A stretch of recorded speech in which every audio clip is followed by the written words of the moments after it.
It's vlog 181, and it's your pal, me. I'm me, the shut-in cartoonist musician, vlogcasting, of course, from the Tortilla Press World headquarters located on an island that's out in the San Francisco Bay. Kind of forcing myself as your pal. Anyway, finishing up, well, no, I'm not even halfway through my second cup of coffee. It's Wednesday morning. I've been lollygagging. We got up early, went to the grocery store, did all the provision shopping for everybody, and then came home, had breakfast, and doing the Major Dickinsons, which, I got to admit, I'll go off on coffee here just for a second. It's not as great as it once was to me. I don't know. I've been just drinking more robust coffee in the last decade or so. So Major Dickinson's, this will be probably the last time I'll buy it. I love Pete's Coffee, and this used to be my go-to probably 15 years ago, but now it's been, of course, Cafe Domingo, and then their organic French roast are great. And these Stumptown coffees that my friend Jorge Parada sent me, I've already been through one bag. They gave us little ones, so I'm gonna go through the next one probably after this. So stay tuned. Okay, today I'm gonna do a little bit of history on my musical background because it's going to kind of dovetail right into the movie I want to plug here that I think you all should see. And jazz has always been a huge, huge thing for me. I love blues. That's where jazz came from. Probably my comfort music has been, old R&B, like lowrider oldies. I always say cholo or lowrider oldies is absolutely my comfort food, so to speak. And but jazz is just a special music with me. Since I was a child, I wasn't even aware of that it was jazz. My mother, who I lived with, as growing up, predominantly, because there is a caveat there, she had a beautiful voice, wonderful voice. When she moved to East LA from Mexico, she sang in some choirs there, and she had quite a penchant for, a lot of the Hollywood singers, female singers. I don't know, Judy Garland, all that. That was her era. I think she was Judy Garland's age, or maybe slightly younger, but that was her thing. But she loved Nat King Cole. She had a bunch of his records. Plus, we had, I think, one of his trio albums, too, was just instrumental. Or where he sang, but they played more. And she loved, of course, her music in Espanol, her music in Spanish. Edie Gourmet, y Los Tres Panchos, and Vicky Carr.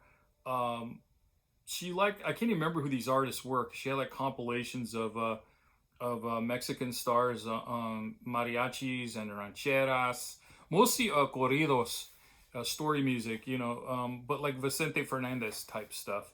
And then when my mom wanted to get jiggy with it, she got into her Celia Cruz and things like that.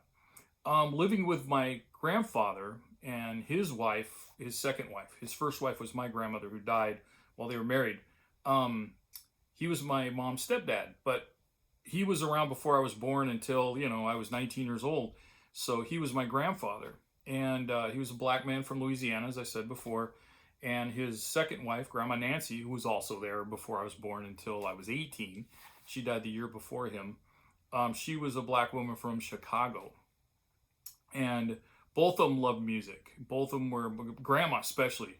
She was an amateur singer, and she said she tried breaking into being a professional singer as a young lady, and she says it was really tough. And but she did get to do stints with Billy Eckstine in Chicago, and I forgot who she went to New York with for like a week, and she said that was just, she was 19 years old. It was just crazy.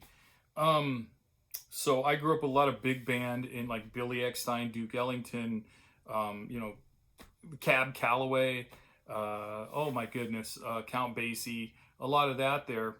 But they also loved Nat King Cole and the trio stuff, and copious amounts, and this isn't bad, this is a great thing, copious amounts of Ray Charles. I was raised on Ray Charles. That was fine with me. They also got into some off stuff. Grandpa was into some side music too. I call it side music because he liked the Ink Spots. He loved the Mills Brothers. But when he passed, I inherited just his record collection, which wasn't huge, but it was a good size.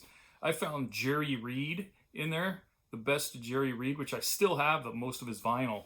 And oh my God, that Jerry Reed album, man, one of the best cover version of Georgia on My Mind. Look it up. Anyway, and then once I got into high school, I didn't even, and I was an R&B kid. I listened to, because we were living in Oak Park and places, I listened to the radio a lot. So I was, Marvin Gaye and all the Motown stuff. Otis Redding, as you know, Booker T and the MGs are probably my favorite band, pound for pound, if I had to pick one. Of course, healthy dose of the Beatles and the Stones, whatever was on the radio. I didn't get into rock until high school. Probably into junior high. 9th grade was junior high for us. And then sophomore year of high school. Right in there, those 2 years is when this rock stuff, like Aerosmith, and going backwards and listening to the Stooges, who I think were the most underrated rock bands of all time. But jazz, at that point, I was already into jazz. When I was 12, I was hanging out at Mike Rittman's house. Rest in peace, Mike. He's no longer with us. Great drummer. His family were all musicians. That's why I liked hanging out over there. And him and I were 12, and we're screwing around the drums and just talking about music. And he says, "Oh, I want you to hear this." I remember him doing this, and we went to their living room, and he ordered the album was already on the turntable, but he put it on and hands me the record cover. And I'm looking at this weird alien robot face, and it's Herbie Hancock and the Headhunters. And of course, I'm listening to Chameleon. And my mind just, I was like, this shit is amazing. So shortly, and it just come out. So I'd say like within that month, I scraped together enough money, jumped on my little red Schwinn Stingray bike with a friend, because the friend we didn't have locks, so they had to stay outside and watch our bikes. I don't remember what kid I went with. Might have been Avery. I don't know. And I went in, ran in, found the album. And the story here is I remember this as clear as day. This tall, skinny guy working by the counter. He had kind of long hair, but I remember he had facial hair and some kind of a tie-dye kind of shirt. But I remember he was not tie-dye, but it was whatever, paisley. That's what I meant, paisley.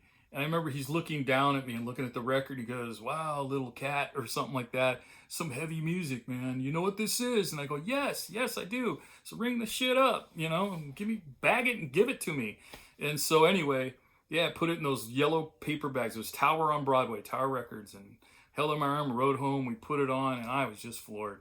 That was my jazz thing. So bringing you up to the point of the movie here, as almost 8 minutes into this, is a film I saw in the aughts. I don't know, 2004 or 5, somewhere in there.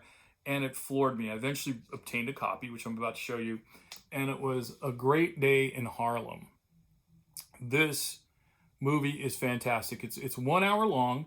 It's black and white. And it talks about Art Kane, this young, naive photographer, has an assignment, I can't remember at the moment, Esquire magazine or somebody, to take a picture of jazz musicians, which you see, this is the photograph.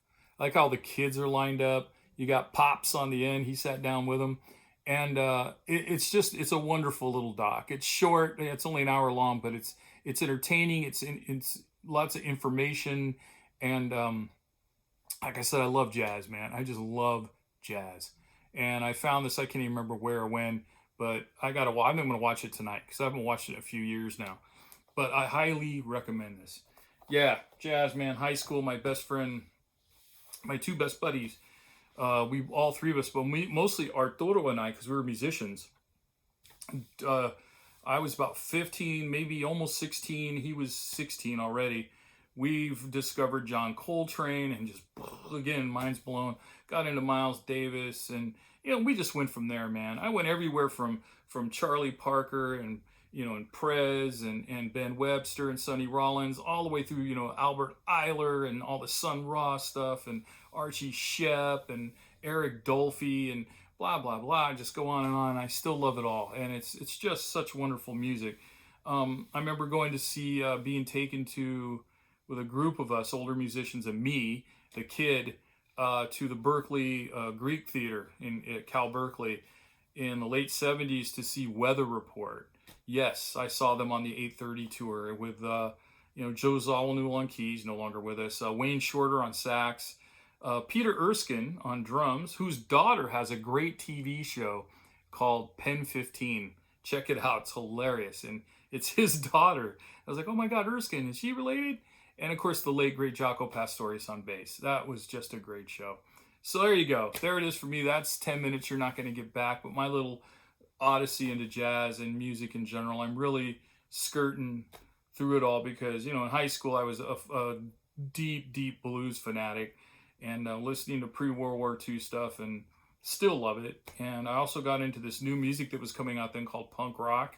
So from Britain, and then I got into the New York scene and all that. So music's great, man. And yeah, I'm into rap and hip hop. I was 19 when I discovered that. It was the early days.